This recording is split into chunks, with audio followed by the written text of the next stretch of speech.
हमारे साथ सौभाग्य की बात है, डॉक्टर संदीप तिवारी जी का यहाँ पर आगमन हुआ है। और सर जो हैं हमारे छत्तीसगढ़ के सबसे एक्सपर्ट जो आई सर्जन होते हैं उनमें इनका नाम आता है, और ये ट्रेनर की भी भूमिका निभाते हैं, यानी सर्जन लोग भी इनसे सीखना पसंद करते हैं। और हम लोगों के अनुरोध पर सर ने आप लोगों के लिए समय निकाला है, आपको थोड़ा सा समय देंगे, कुछ सावधानियां बताएंगे, तो सर की बातों को ध्यान से सुनिएगा, है ना। और हमारे संस्थान के लोगों के लिए वो आई चेकअप की भी क्या करते हैं, व्यवस्था करते हैं, संस्थान के विद्यार्थी जाते रहते हैं, तो आपके लिए वो क्या बताना जरूरी समझेंगे, क्या उपयुक्त है बताएंगे, आप सर से ही सुनिएगा। मैं अधिक समय न लेते हुए बिना किसी औपचारिकता के सर को बुलाता हूं। जितने अच्छे ये डॉक्टर हैं उतने अच्छे ये व्यक्तित्व के भी धनी हैं। मिल करके आपको बहुत अच्छा लगेगा। सहजता और विद्वता और गंभीरता सब चीज का इनमें समन्वय है। तो सर आपसे संबोधन करेंगे, आइए। पटेल ट्यूटोरियल्स के सभी स्टूडेंट्स को मेरा नमस्कार।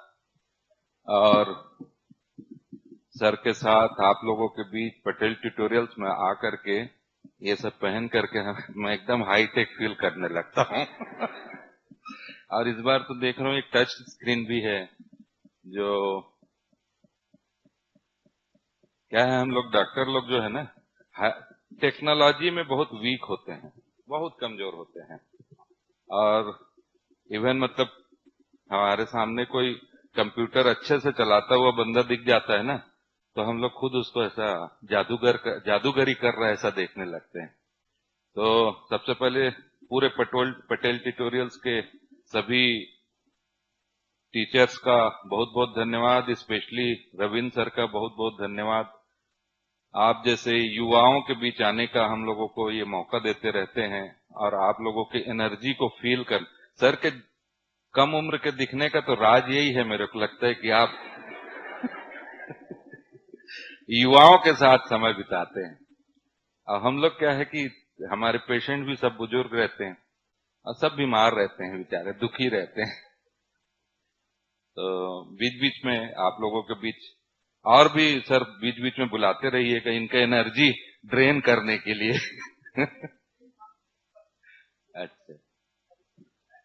अच्छा अच्छा, सुन रहे हैं वो भी?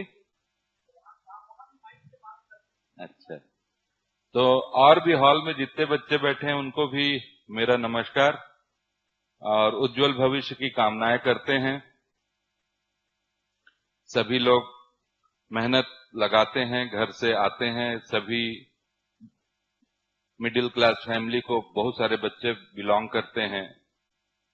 तो मेरा ये मानना है कि जो भी पैसा, जो भी एनर्जी, जो भी समय हम या हमारा परिवार हमारे ऊपर लगा रहा है एज ए स्टूडेंट, उस समय का, उस एनर्जी का, उस पैसे का पूर्ण उपयोग अपने को करना है। उस समय में जितना एनर्जी आप अपने इस कैरियर को बिल्ड करने के लिए दे सकते हैं, आपको देना चाहिए।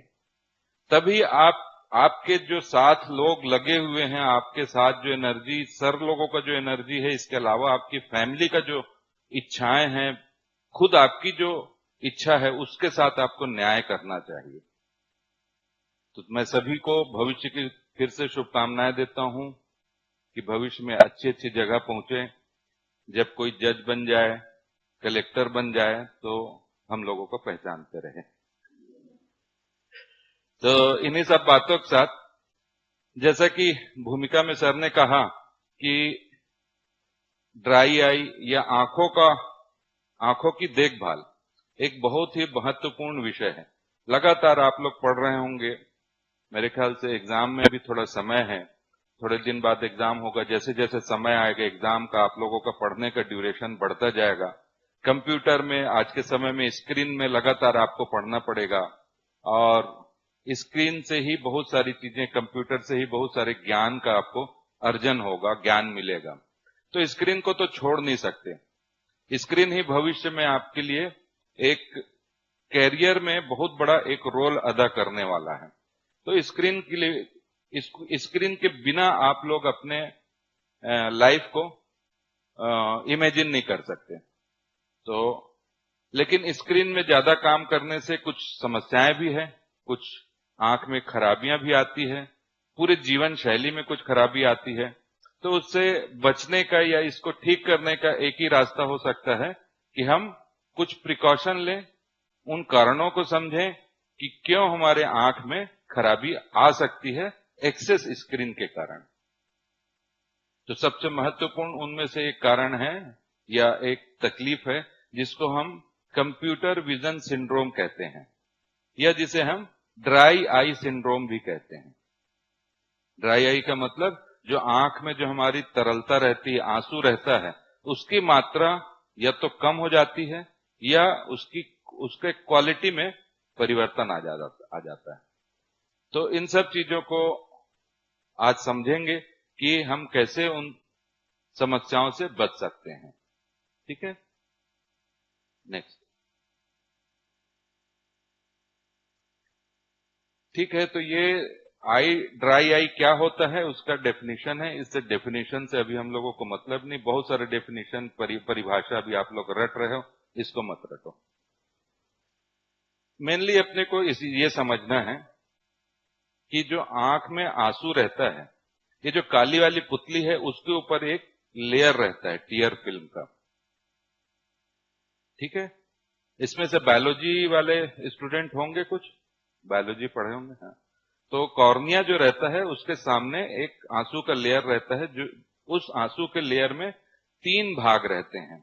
सबसे पहला बाहरी भाग जो ऑयल का बना रहता है, बीच में वाटर रहता है, और सबसे अंदरूनी पोर्शन में म्यूकस नाम का कंटेंट रहता है। तो ये तीनों के कॉम्बिनेशन से हमारा आंसू का प्रिपरेशन होता है, और तीनों के बीच में एक पर्टिकुलर बैलेंस या रेशियो रहता है।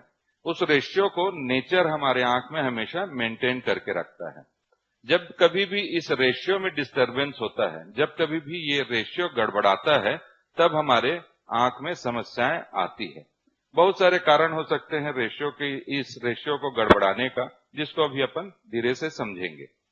तो ये जब रेशियो गड़बड़ होता है तो होता क्या है, या ये इसमें तकलीफ क्या होता है, ये समझने की जरूरत है।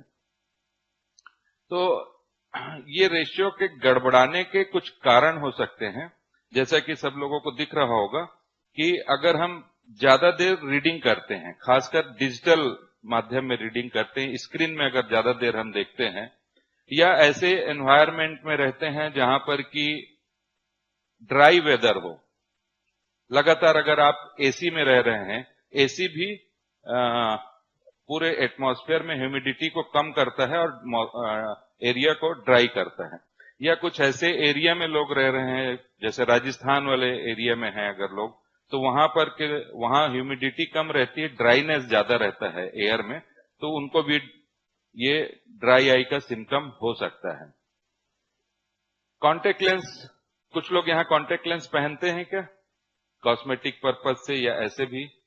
कॉन्टेक्ट लेंस होता है, एक आंख में झिल्ली लगाते हैं, चश्मा नहीं पहनने की बजाय, चश्मा अगर कोई नहीं पहनना चाहता है तो वो कॉन्टेक्ट लेंस लगाते हैं। जिन लोग कॉन्टेक्ट लेंस पहनते हैं उनके आंख में भी ड्राइनेस होने की ज्यादा संभावना रहती है। वैसी लेसिक सर्जरी होता है, जो कुछ लोग चश्मा पहनते हैं और चश्मा से छुटकारा चाहते हैं, वो चाहते हैं कि मेरा चश्मे का नंबर उतर जाए। वो प्रोसीजर के बाद भी 5-7% लोगों को ड्राइनेस होने की संभावना रहती है। बहुत सारे ड्रग्स हैं, एलर्जी हैं, जो कि बुजुर्ग लोग खाते हैं या यंग बच्चे भी उसको हो सकता है लेते होंगे। अस्थमा के जैसे पेशेंट हैं, ब्लड प्रेशर के पेशेंट हैं, इन लोगों को भी आंख में आंसू की मात्रा डिस्टर्ब रहती है या कम बनती है, और उनके भी आंख में आंसू की मात्रा कम बनने के कारण तकलीफ हो सकता है। अगर एरिया में डस्ट वगैरह ज्यादा है तो उस समय हो सकता है डाइट में अगर आप लोग प्रॉपर बैलेंस डाइट नहीं ले रहे हैं, और तो उस डाइट के में माइक्रोन्यूट्रिएंट्स या मैक्रोन्यूट्रिएंट्स की कमी के कारण भी ड्राइनेस हो सकता है। कुछ डिजीज होते हैं शरीर में हमारे, जैसे कि अर्थराइटिस है या और भी 1-2 सार्कोइडोसिस जैसी बीमारी है। इसमें भी हमारे आंख में उन बीमारियों के साइड इफेक्ट के कारण भी ड्राइनेस आ सकता है। और अगर कोई कारण से आंख में आंसू की मात्रा आंसू जहां से बनता है उस ग्लैंड्स में अगर कोई खराबी आ जाए तो उसके कारण भी हमारे आंख में आंसू की मात्रा कम हो सकती है और बहुत सारे सिम्टम तकलीफ हो सकते हैं। तो ये कारण होते हैं। सिम्टम्स क्या रहते हैं? ये कारण जो सिम्टम्स होते हैं कि हमको तकलीफ कैसे पता चलेगा कि हमको क्या तकलीफ हुआ है, ये ड्राई आई से रिलेटेड प्रॉब्लम है। अब जैसे इसमें आप देखेंगे कि इतनी सारी समस्याओं में कोई ना कोई समस्या हर बच्चे के दिमाग में होगा कि ऐसा तो मेरे को भी होता है। जैसे कि रेडनेस हो सकता है, बर्निंग सेंसेशन हो सकता है, खुजली का आभास हो सकता है, धुंधला दिख सकता है। खासकर जब आप लोग क्लास से बाहर जो निकलते हैं, जाते हैं, देखते हैं रोड पे, तो शाम के समय आपको थोड़ा धुंधलापन आ सकता है। सेंसिटिविटी ऑफ लाइट, मतलब रोशनी सुबह उठ करके देखते हैं तो कई बार अपना आंख खोलने का मन नहीं करता, डिस्कंफर्ट लगता है और फोटोफोबिया होता है। रोशनी जैसे ही आंख में पड़ता है आंख चौंधियाने लगती है। ज्यादा मात्रा में आंसू निकलना हो सकता है, फॉरेन बॉडी सेंसेशन हो सकता है, इचिंग जैसे बताया। दूसरा, दोनों आंख के बीच में एसिमेट्री हो सकता है, एक आंख छोटा दिखेगा, एक आंख थोड़ा सा दूसरे आंख के कंपैरिजन में एक आंख छोटा दिखेगा। तो ये कुछ सिम्टम्स हैं। इन सिम्टम्स को अगर आप लोग फील करते हैं और आपका स्क्रीन टाइम 2 घंटे या 3 घंटे से ज्यादा है, ज्यादातर पढ़ने का काम आपको अगर स्क्रीन में है, लैपटॉप में है, मोबाइल में है, तो आपको ये सस्पेक्ट करना चाहिए कि आपके आंख में ड्राईनेस हो सकता है। तो ड्राईनेस या एक्सेस स्क्रीन के उपयोग करने से हमारे आंख में एक्चुअली होता क्या है, ये चीज को हमको थोड़ा समझना है, क्योंकि यहां अगर हम उसका कारण समझेंगे तो इस कारण को समझ करके ही हम उसके प्रॉब्लम को सॉल्व कर पाएंगे। जैसे अगर मैं यहां पूछूं कि कितने लोगों के पास यहां पर स्मार्टफोन नहीं है, कोई ऐसा बच्चा है जिसके पास स्मार्टफोन नहीं है? कोई नहीं, सबके पास स्मार्टफोन है। चलो अच्छी बात है, सब स्मार्ट बच्चे हैं, इसका मतलब स्मार्टफोन सबके पास है। तो होता यह है कि हमारी जो आंखें हैं वो सबसे ज्यादा रिलैक्स्ड उस समय रहता है जब हम 20 फीट से ज्यादा दूर की चीजों को देख रहे हैं। लेकिन आप लोग अभी ऑब्जर्व करिए कि आप ये देखते होंगे कि दिन भर में आप लोग मैक्सिमम 20% टाइम से ज्यादा दूर की चीजों को नहीं देखते हैं। मतलब हमेशा अगर मान लीजिए आप 16-18 घंटे जगे हुए हैं तो उस समय लगातार 20 फीट से ज्यादा नजदीक की चीजों को देख रहे हैं। जैसे कि सामने के रो में बैठे हुए बच्चे बड़े बुद्धिमान बच्चे होते हैं, हम लोग तो बैक बेंचर रहे हैं हमेशा, तो ये बेचारे लोग दौड़ दौड़ करके आते हैं सुबह कि हमको सामने की रो में बैठना है। लेकिन इनके आंख में स्ट्रेन ज्यादा हो रहा बनिस्बत के पीछे बैठे हुए बच्चे में। तो इसलिए बैक बेंचर्स घबराने का नहीं, आप लोग भी अच्छा करेंगे अपने कैरियर में और सामने वाले तो करेंगे ही करेंगे। सबके लिए शुभकामनाएं। तो ये 20 फीट का जो डिस्टेंस है, यहां तो इतना अच्छा क्लासरूम है आप लोगों का कि अच्छा बड़ा हॉल है, पीछे 20 फीट का उतना डिस्टेंस बन जाता है। सेकेंड रो से ही मेरे ख्याल से 20 फीट का डिस्टेंस बन जाता है, तो ये स्ट्रेन नहीं देता है। लेकिन अगर आप ध्यान देंगे कि हम maximum time less than 20 feet के डिस्टेंस, उस समय हमारे आंख के मसल्स जो हैं वो बहुत स्ट्रेन में रहते हैं, हमारे आंख को स्पेशल एफर्ट डालना पड़ता है। पहला रीजन वो है। दूसरा है लगातार जब हम कंप्यूटर में स्क्रीन में कुछ चीज पढ़ते हैं, देखते हैं, तो पलक झपकने की फ्रीक्वेंसी कम हो जाती है। नेचर ने, भगवान ने ऐसा सिस्टम बनाया है हमारे आंख का कि हमको हर 10 सेकेंड में एक बार ब्लिंक कर लेना चाहिए। लेकिन आप लोग जब भी ध्यान दें कि कोई बहुत अच्छा इंटरेस्टिंग कोई वीडियो देख रहे हैं मोबाइल में, कोई रील देख रहे हैं या कोई बहुत अच्छी स्टडी कर रहे हैं, तो आप लोग देखेंगे कि आपके ब्लिंक करने का फ्रीक्वेंसी थोड़ा कम हो जाता है। उसके कारण क्या होता है, जो मैंने बताया शुरू में, टीयर फिल्म जो है वो सस्टेन नहीं रह पाता, पूरे कॉर्निया पे वो एक लेयर नहीं बना पाता, और उस लेयर नहीं बना पाने के कारण हमारा कॉर्निया जो है डायरेक्ट एयर के कांटेक्ट में आ जाता है, और वहां से फिर जलन, खुजली, लाली, ये समस्याएं चालू होती है। तो एक तो हो गया 20 फीट डिस्टेंस, दूसरा हो गया ब्लिंकिंग का तकलीफ कि हम बहुत देर तक ब्लिंक नहीं करते हैं।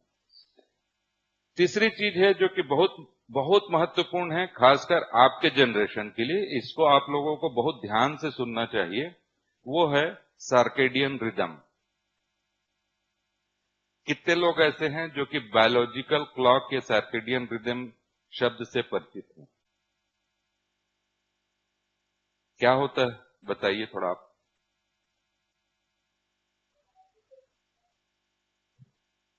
बोलिए, सुनाई दे रहा।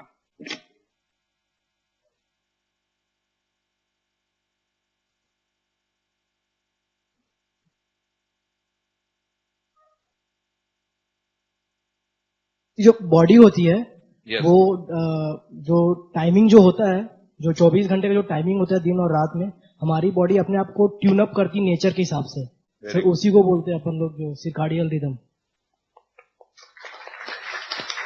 तो बहुत अच्छी बात, इनकी जानकारी बहुत अच्छी है।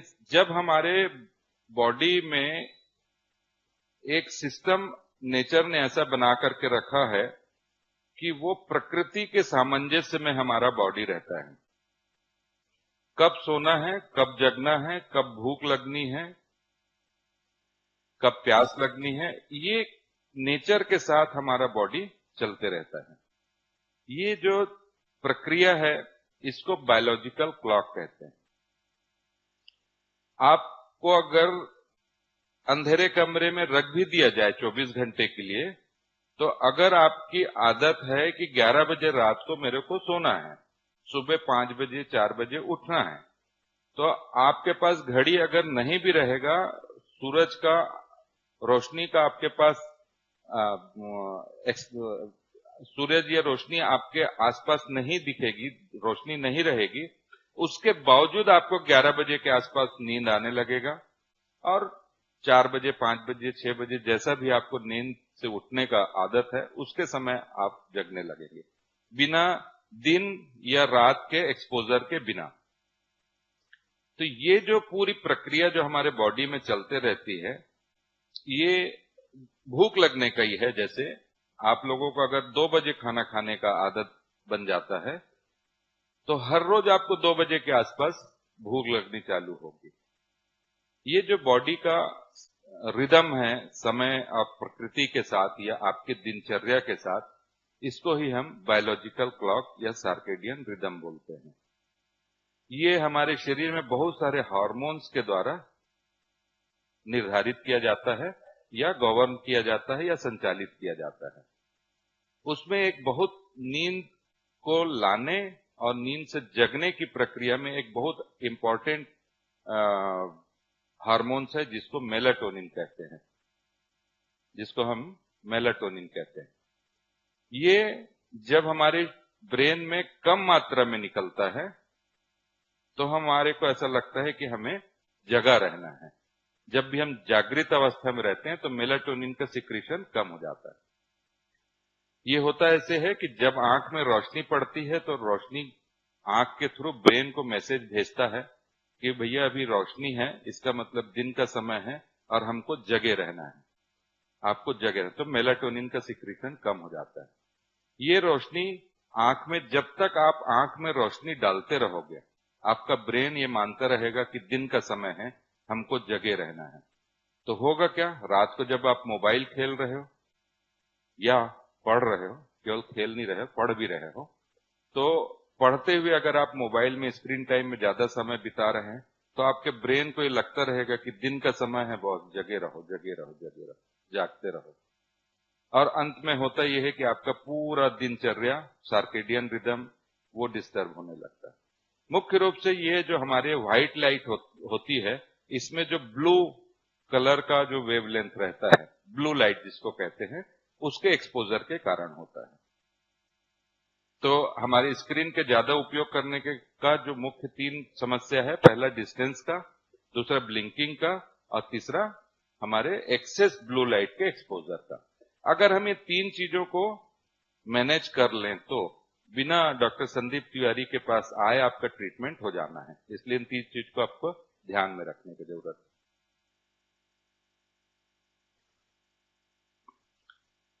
यही ड्राई आई को हम कंप्यूटर विजन सिंड्रोम भी कहते हैं। खासकर आप लोग जब लगातार बैठ करके पढ़ते हैं तो आंख में तो प्रॉब्लम होता ही है, रिस्ट में प्रॉब्लम, गर्दन में प्रॉब्लम, कमर में प्रॉब्लम, ये सब चीजें हो सकती है। तो आप लोगों का बैठने का पोस्चर भी मायने रखता है। गर्दन नीचे करके जो लगातार अपन पढ़ते हैं उसके कारण भी इश्यू हो सकता है। अभी तो कुछ स्टडीज ऐसी भी आई है कि अगर आप सिर झुका करके पढ़ते हैं तो सर इस एज ग्रुप में भी करीब करीब 25 से 30% संभावना है कि जिनको चश्मा नहीं लग रहा उनको चश्मा लगने लगे, अगर सिर झुका करके पढ़ते हैं। ये बहुत ही नया और बहुत ही आश्चर्यजनक स्टडी अभी किया गया है। उसमें देख रहे हैं कि केवल अगर सिर झुका करके आप पढ़ रहे हैं तो एडल्ट एज ग्रुप में भी चश्मा लगने की संभावना बढ़ जाती है। तो अब इसका तोड़ क्या है, उसका रास्ता क्या है, ये समझ में नहीं आ, क्योंकि आपको पढ़ने के लिए तो सिर झुकाना ही पड़ेगा। तो जितना हो सके आप लोग अपने सिर को स्ट्रेट रखें, आंख को स्ट्रेट देखने की कोशिश करें। ये कंप्यूटर विजन सिंड्रोम कहते हैं। इसमें से बहुत सारी चीजें ऐसी है जो कि आप लोगों को ऐसा लगेगा कि हाँ ये तो मेरे साथ भी होता है, लेकिन घबराने की जरूरत नहीं है। अब ये यहां तक तो ठीक है कि सिम्टम भी हम समझ गए, कारण भी हम समझ गए। तो अस्पतालों में हम लोग करते क्या है? अस्पताल में हम लोग आपके कॉर्निया का, काली पुतली का, ड्राइनेस का बहुत डिटेल में चेकअप करते हैं। जैसे कि उसमें एक शिरमर्स टेस्ट होता है, स्लिट लैंप एग्जामिनेशन सबसे पहले करते हैं, फिर उसके बाद शिरमर्स टेस्ट होता है जो आगे बताऊंगा। एक कुछ कलर होते हैं, डाइज होते हैं, वो डाल करके आपके आंख में देखते हैं कि कहीं कोई घाव, स्पॉट या आंसू की मात्रा में किस तरीके की गड़बड़ी है। ये जैसे स्ट्रिप लगा करके हम लोग देखते हैं कि आपकी आंसू की मात्रा ज्यादा बन रही है या ठीक मात्रा में बन रहा है कि ये कम बन रहा है। ये देखने के लिए एक स्ट्रिप जैसा आंख में लगा करके देखते हैं। दूसरा कलर डाल करके हम लोग देखते हैं कि जो टीयर फिल्म, जैसे मैंने बताया, ये टीयर फिल्म जो 10 सेकंड तक आंख में कंसिस्टेंटली फैला हुआ रहना चाहिए, वो उतने देर तक बना हुआ है कि नहीं, इसको फ्लोरोसेंट टेस्ट या टीयर ब्रेकअप टाइम कहा जाता है। इसके अलावा कुछ इंटरनेशनल गाइडलाइन बने हुए हैं जिसमें हम आपके को एक क्वेश्चन देते हैं, सेट ऑफ क्वेश्चन देते हैं। उस क्वेश्चन के आधार पर ही आप अपने ड्राइनेस को कैलकुलेट कर सकते हैं। ये कुछ क्वेश्चंस हैं और इसको हम लोग सर अभी बंटवाएंगे, है ना। इस क्वेश्चन को हम लोग आपको अभी सभी स्टूडेंट को हम लोग दे देंगे, घर ले जाइएगा और देखिएगा कि आप लोग इसमें कितने सारे सिम्टम्स को आप लोग देख पा रहे हैं। क्या एक कॉपी तो ये बहुत ही एक इम्पोर्टेंट अपना सेल्फ असेसमेंट का टेक्निक हो सकता है, जिससे कि आप स्वयं अंदाज लगाएं कि आपको बंटवा देना सबको, है ना।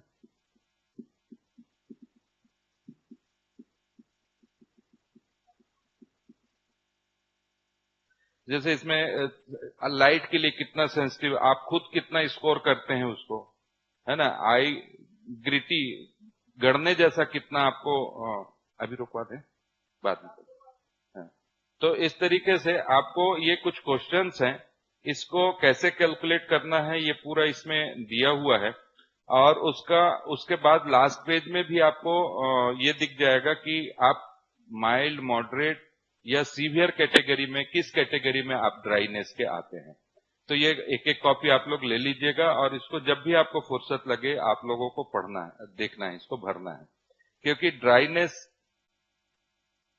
कोरोना के पहले हम लोग ये मानते थे कि हमारे पेशेंट्स लोग जो आते हैं उनमें केवल 3 से 10% तक ही ड्राइनेस के पेशेंट्स होते थे।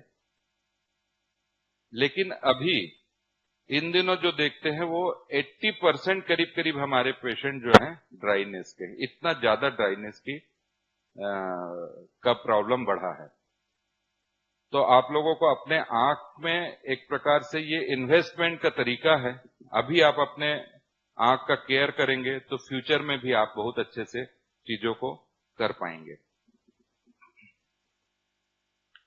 हॉस्पिटलों में जब आते हैं तो हमारे पास जैसे बिलासपुर में जो हॉस्पिटल है वहां पर हमारे पास कुछ ऐसी टेक्नोलॉजी की मशीनें हैं जो कि और डिटेल में नॉन टच टेक्निक तरीके से एल्गोरिदम के साथ जो एआई वगैरह भी सुनते हैं उन सब तरीके से हमारे पास एक सिस्टम ऐसा है जो कि हम बहुत आसानी से बहुत डिटेल में आपके कॉर्निया का और आंसू की मात्रा का स्टडी कर सकते हैं और बेहतर ट्रीटमेंट प्लान कर सकते हैं। ये मशीन है जो जापान की मशीन है जो कि आपके कॉर्निया का पूरा डिटेल हमको बताती है। उसी मशीन से हम लोग ये देखते हैं कि आंसू में जो तीन जो मटेरियल ऑयल, वाटर और म्यूसिन है उसमें किस लेयर में किस कंटेंट में तकलीफ है वो हम लोग इससे स्टडी कर सकते हैं। अब रही बात इसके मैनेजमेंट की कि अब अगर ये समस्या लग रहा है हमको तो हम क्या करें। सबसे पहला बहुत ही अच्छा तरीका ये है कि आप 20-20-20 के रूल को फॉलो करिए। 3 चीज बस आपको याद रखना है, पहला 20, दूसरा 20, तीसरा 20। पहला 20 ये है कि 20 मिनट स्क्रीन में लगातार काम करने के बाद 20 सेकंड के लिए 20 फीट से ज्यादा दूर की चीजों को देखना है। केवल अगर आप ये 3 चीज करते हैं, 20 मिनट काम करने के बाद 20 सेकंड के लिए 20 फीट से ज्यादा दूर की चीजें देखते हैं तो करीब करीब 70 से 80% आपका समस्या यहीं पर ठीक हो जाएगा। आपको उसके लिए दवा लेने की जरूरत नहीं है, अस्पताल आने की जरूरत नहीं है। क्या याद रखना है? 20-20-20 3 चीजें। 20 मिनट काम करने के बाद 20 सेकंड के लिए 20 फीट से ज्यादा दूर की चीजों को आप ध्यान से देखिए। अगर ये 20-20-20 करने के बाद भी अगर ठीक नहीं होता है तो आप ओवर द काउंटर कुछ ड्रग्स आते हैं, रिफ्रेश टीयर या सिस्टान अल्ट्रा नामक दवा है जो कि बिना डॉक्टर के पर्ची के आपको अवेलेबल हो जाएगा। आप उसको 1-2 दिन डाल करके 5 दिन डाल करके देख सकते हैं। अगर इससे आपको आराम मिल जाता है तो वेल एंड गुड, अदरवाइज आपको अस्पताल आकर के दिखाना पड़ेगा। इसी के साथ बच्चे लोगों का सबका मदर फादर का कुछ क्वेरी रहता है कि हमारा बच्चा पढ़ने गया है इतना दूर, खाना कैसा मिल रहा है मालूम नहीं क्या है। तो आंख के हेल्थ के लिए मदर फादर बोलते हैं कुछ विटामिन लेना चाहिए कि नहीं लेना चाहिए। तो विटामिन के विषय में कोई बहुत ज्यादा बड़ा स्टडी नहीं है कि कुछ विटामिन इस एज ग्रुप के बच्चों को अगर हम देते हैं तो बहुत कुछ दृष्टि में नजर में कोई बहुत अच्छा परिवर्तन आएगा, ये नहीं देखा गया है। छोटे बच्चों में जरूर विटामिन ए वगैरह का जो माल नरिश्ड बच्चे रहते हैं जिनको प्रॉपर बैलेंस डाइट नहीं मिला रहता उनमें हो सकता है। बाकी एडल्ट ग्रुप में ओमेगा 3 फैटी एसिड एक कंटेंट है जो कि आपको हेल्प कर सकता है।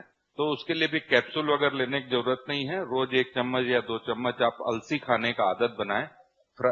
भुंजा हुआ अलसी मार्केट में अवेलेबल है, उसको लें तो आपका जो भी आंख से रिलेटेड या ब्रेन में भी कंसंट्रेशन को बढ़ाने का काम वो करता है। उसमें ओमेगा 3 फैटी एसिड रहता है। कई सारे पेरेंट्स बोलते बेटा सुबह उठ करके आंख में छींटा मारा करो, पानी का छींटा मारा करो। तो मेडिकली ये इंडिकेटेड नहीं है। हो सके तो आंख में छींटा मारने की प्रक्रिया से बचें। सुबह जैसा आप लोग आंख सिंपल धोते हैं वैसा शाम को जैसा धोते हैं वैसा रहना चाहिए। छींटा मारने की प्रक्रिया नहीं करनी चाहिए, क्योंकि अगर आप पीछे जाकर के देखेंगे जो 3 लेयर मैंने बताया, ऑयल, वाटर और म्यूसिन, इसमें तीनों में एक बैलेंस है। अगर पानी आंख में ज्यादा डालेंगे तो वो बैलेंस डिस्टर्ब हो जाएगा, वो रेशियो डिस्टर्ब हो जाएगा और वाटर कंटेंट ज्यादा हो जाने के कारण भी आपको तकलीफ हो सकती है। टीवी बेहतर है कि मोबाइल बेहतर है? टेक्निकली दोनों खराब है, लेकिन उसके बिना, दोनों के बिना जिंदगी नहीं चल सकती। डेफिनेटली टीवी को थोड़ा सा बेहतर बोल सकते हैं मोबाइल के अपेक्षा, क्योंकि टीवी थोड़े डिस्टेंस से हम देख सकते हैं, मोबाइल को मजबूरी में पास से ही देखना पड़ेगा। इसलिए दोनों बेकार हैं, लेकिन अगर एकदम आइडियल कंडीशन पूछे दोनों की तकलीफ है, लेकिन बेहतर हो कि आप स्क्रीन में देखें, बड़े स्क्रीन में देखें। टेबल लैंप में बहुत सारे बच्चे अभी स्टूडेंट हैं, सब लोग पढ़ रहे होंगे अपने अपने कमरे में, ट्विन शेयरिंग कमरा होगा, रूम होगा। तो जब एक बच्चा पढ़ रहा है, एक बच्चा सो रहा है, तो हम लोग टेबल लैंप लगा करके पढ़ते हैं। टेक्निकली टेबल लैंप में पढ़ना ठीक नहीं है। तो अपने रूम पार्टनर को समझाइए कि भैया मेरी आंख को बचाने के लिए क्योंकि उस समय हमको पढ़ना है पूरे डिफ्यूज लाइट में। जब भी शाम के समय में या रोशनी में पढ़ रहे हैं तो रोशन रहना चाहिए पूरा कमरा, और तेज रोशनी, प्रॉपर तेज रोशनी, डीम लाइट में नहीं पढ़ना है, और टेबल लैंप में अवॉइड करना है। वैसे ही मम्मी पापा लोग दे देते होंगे, रोज वाटर डाल ले बेटा, पतंजलि का कुछ दवा डाल ले या आईटोन डाल ले, तो वो मम्मी पापा का रिस्पेक्ट करते हुए डालते रहो, उससे ना घाटा है ना फायदा है। तो उसमें हम लोगों का कोई ओपिनियन नहीं कि उससे आपको कोई बहुत ज्यादा फायदा हो रहा है, ऐसी भी बात नहीं है।